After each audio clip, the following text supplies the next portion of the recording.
At 10:36 a.m., I was helping a little girl named Ava change her IV dressing. At 10:42, I was apparently $623,000 in debt for a house I didn't even know existed. The call came just after I'd stepped into the hallway. I'd been waiting to hear about my elderly neighbor who was rushed to the ER the night before. So when my phone buzzed with a Seattle area code, I picked up without hesitation. Ms. Morgan, this is Craig Donovan from Rainier Pacific Bank. I'm calling regarding your delinquent mortgage. We've sent 3 notices, and unless payment is made within 5 business days, we'll be forced to initiate foreclosure proceedings. What? I blinked, pressing the phone harder to my ear. There must be a mistake. I rent. I've never owned property. The line went quiet for a moment before his voice turned clipped. Our records show you took out a mortgage in January for a property on Hawthorne Lane. Loan amount $623,000. Payments made through April. Nothing since. Hawthorne Lane. My stomach dropped. That was Lauren Street. My sister. I forced myself to stay calm. There's no way. I didn't sign anything. I didn't authorize anything, I said, heart thudding in my chest. We have a full file with your signature and financials. If you'd like, you can come into the branch to review it in person. I don't remember walking back to Ava's room. I smiled through the rest of the shift, nodded along to rounds, and even stayed late to help cover for a nurse with the flu, but my mind wasn't in the hospital. It was 10 miles away, spinning in a nauseating loop around my sister's oversized kitchen island and her new stainless steel appliances. By 6:30, I was at the bank.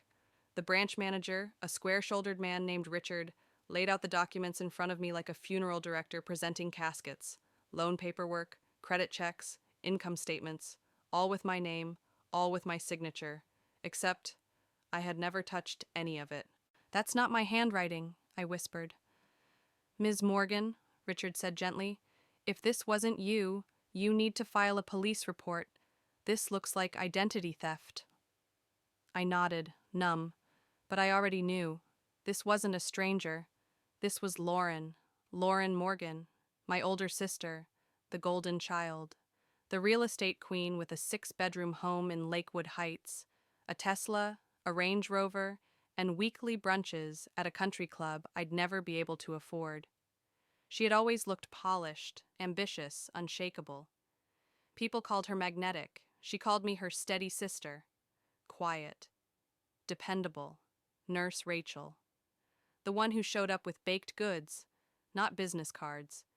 Now, it seemed, I was also her financial backup plan. That night I barely slept. I pulled my credit report. The hits came like punches to the gut. A home equity loan for $150K, 3 credit cards, a personal loan.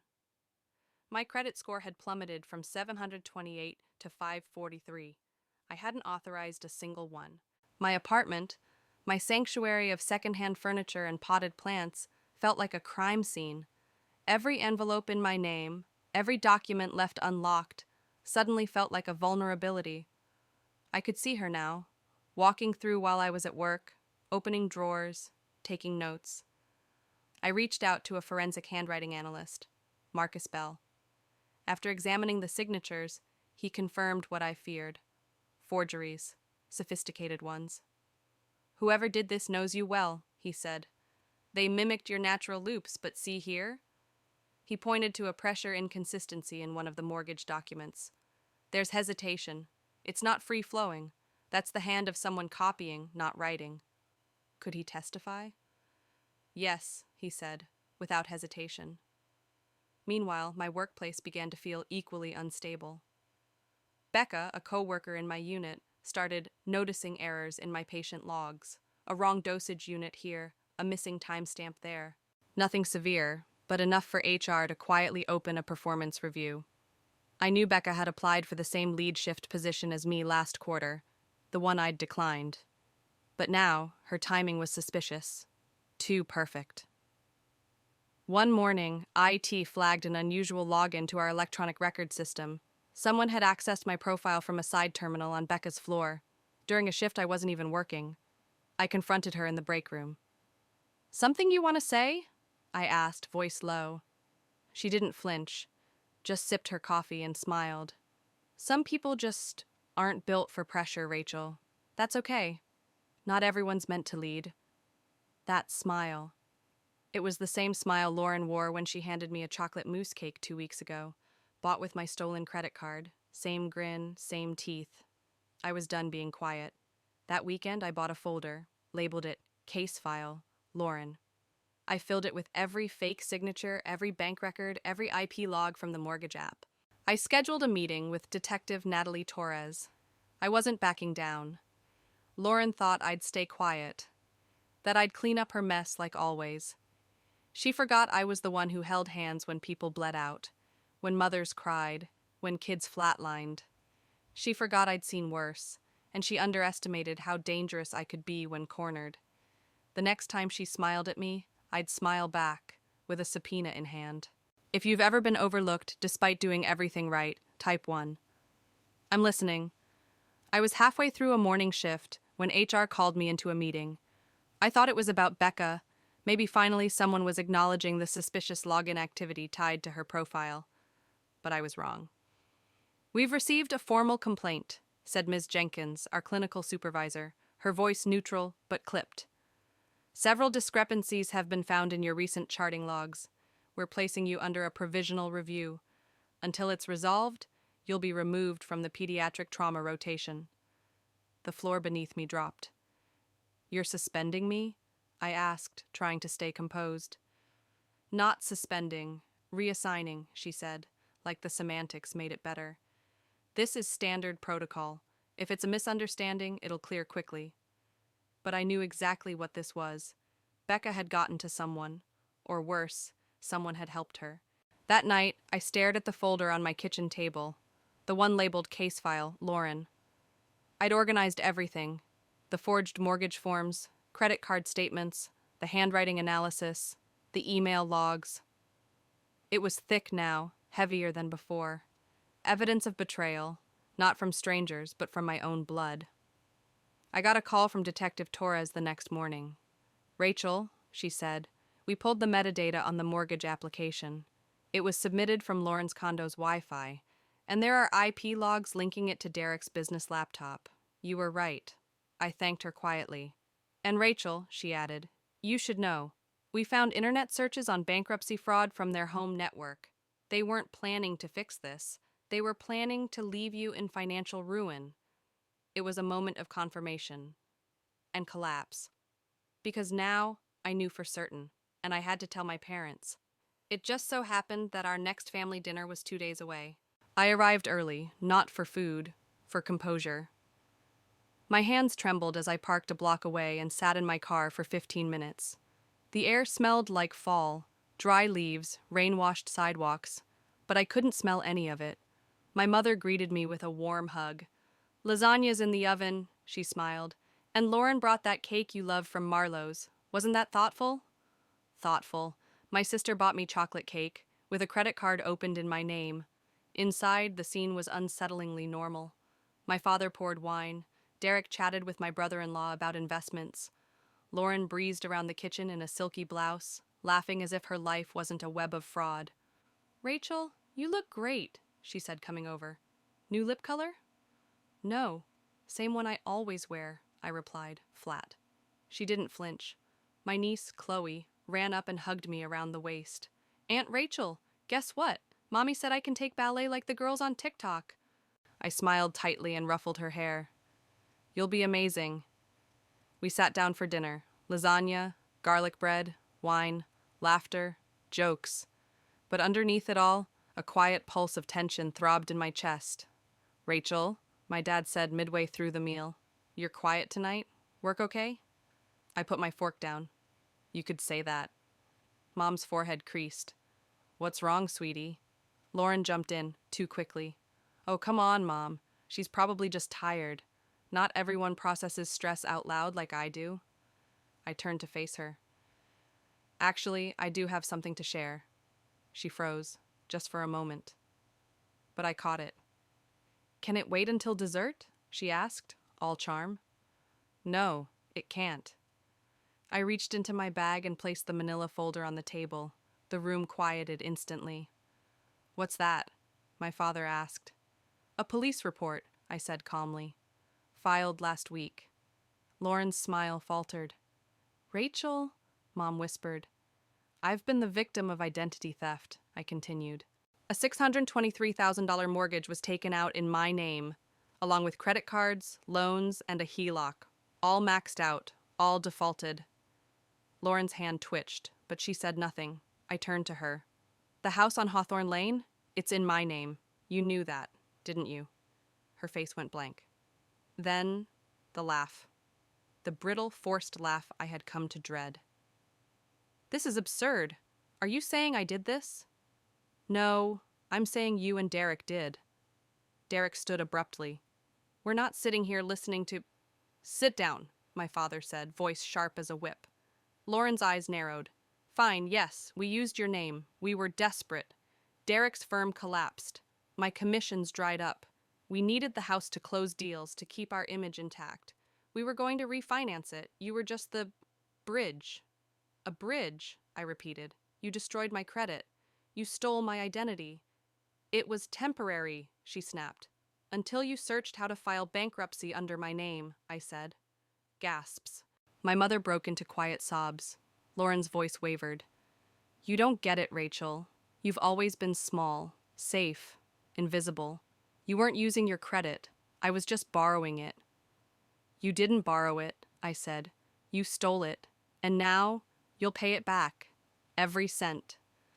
Derek muttered something under his breath. Lauren's face turned hard. You really want to ruin this family over a few loans? You already did. She leaned forward slightly.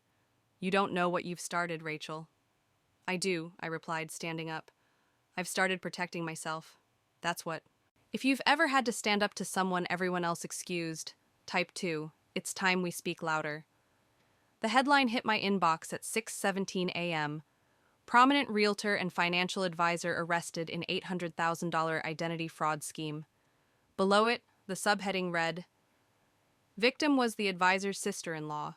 Sources confirm charges include forgery, wire fraud, and conspiracy. I dropped my coffee mug. It shattered against the kitchen tile, sending ceramic across the floor. I stood there, barefoot, surrounded by sharp edges. Fitting. They used my name, my credit, my life. But the article used theirs, Lauren Morgan and Derek Carter. The names were public now. The world would know what they did. Not just me, not just my family, but everyone. No more pretending, no more gaslighting, no more, you're overreacting, Rachel. My phone exploded with texts. Cousin Ellen, I'm so sorry. Did you know? Are you okay? A coworker. Wait, is this your sister? Becca, of all people. If you ever want to talk, I get it now. I turned the phone off. 3 days later, my mother called. Her voice was quiet, fractured. Rachel, they've been released on bail. They had to surrender their passports. The house is being seized. I said nothing. We're watching the kids for now, she added, voice cracking. Chloe keeps asking why Mommy can't FaceTime. There it was, the guilt hook. My niece, my nephew, children I loved, who had no say in the destruction their parents caused. She made a mistake, Mom whispered. She was scared, but she's still your sister. No, Mom, I said. She was my sister, until she tried to erase me. The pressure came fast and steady, subtle at first, then relentless. You could ask the DA to go easy, Dad suggested. They're first-time offenders. She's remorseful, Mom pleaded. She wrote a letter. She's not a monster, my brother Mark argued. Just broken. But I was the one whose credit was wrecked. I was the one spending hours filing disputes, faxes, notarized affidavits. I was the one whose job had been jeopardized. And I was the one who could have been bankrupted. Forever. Still, I wavered. Until Stephanie, my rock, reminded me who the real victim was. She didn't think about your job when she submitted that application, Steph said, sipping her gin and tonic. She didn't care if you lost your apartment. She cared about the Range Rover, the house, her image. She was right. When I met with the district attorney, I said I wanted full prosecution. I'm not doing this out of spite, I told her. I'm doing this so it never happens again. 9 months later, I sat in a courtroom watching my sister walk in wearing a navy blue pantsuit 2 sizes too big, her hair dull and flat. Derek followed behind, no wedding ring on his finger. She looked for me in the gallery, found me, didn't look away. The judge read out the charges: identity theft, conspiracy to commit wire fraud, forgery. Lauren stood up. I want to speak. A hush fell over the courtroom. I betrayed my sister, she said. I thought I could fix it before it collapsed, but I couldn't. Rachel, I stole more than your name. I stole your security, your stability, your sense of safety. I don't ask for forgiveness. I only want you to know. I know what I did. For a moment, I saw a glimmer of the sister I once loved, before the designer handbags, before the lies. Then the judge gave her 18 months. Derek got 12, both with probation and full restitution. As the bailiff led her out, she turned again. Our eyes met. She mouthed something. I don't know if it was "I'm sorry" or "goodbye," but I didn't respond. The next few months were filled with the kind of healing that doesn't feel like healing: paperwork, therapy, exhaustion. I moved to a new apartment, smaller but safer. It had deadbolts, a secure mailbox, and a digital safe. I joined a support group for financial crime survivors. We sat in folding chairs in a basement, shared coffee, and stories about betrayal from spouses, parents, best friends. One woman had been defrauded by her adult son, another by her pastor. They didn't look like victims. They looked like me. I started volunteering with an identity theft nonprofit, helped people file their first affidavits, walked them through their first disputes, taught them the language banks used to imply "you should have seen this coming." "Rachel," said the director, "you don't just counsel, you validate. That matters." And maybe it did. 6 months after the sentencing, I bought my first home. Not a mansion, not in a gated community, but it had a garden, a front porch, space for my plants. When I signed the mortgage, I cried. Not because I was scared, but because I finally signed something with my real name, my own name, no forgeries, no fraud, just me. As I unpacked that day, a letter arrived, not from Lauren, from Chloe.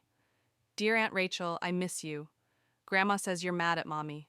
I'm mad at Mommy too sometimes, but I still love her. Do you still love her? Can you come see me? We don't have the big garden anymore, just a tiny one. Love, Chloe." I sat on the steps and cried for the first time in weeks, because the pain hadn't gone, but it was softer now, muddied by love, grief, and innocence. I called my mother that evening.